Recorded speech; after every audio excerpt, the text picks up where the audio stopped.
Well, yes and no. I mean, I went to the estate sale so I could see inside, took pictures and videos. I knew the next door neighbors. I'm sorry? I knew the next door neighbors. One of the girls was best friends with one of my daughters. Taught at very unique house. I was disappointed to see that happen. Actually, I walk by here every day. Well, it's I'm not the best preservationist, but I like to give a little. Was an athlete, and there aren't that many musics. There's not that many. So it's a good name. Yeah.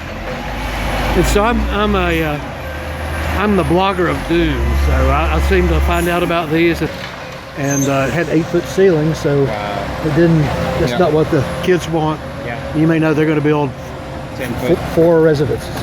Oh, really? It's like, garage apartments are there, so and there's so many. There's more renters than owners in Ansley Park. Yes. And every other place. So, and the plans are online. What it's called, the renderings are online, so you can curb. Not everybody likes them. Oh yeah, these are all things considered deep lots. Yeah, for sure. Maybe I've done my duty now. Well, good meeting you.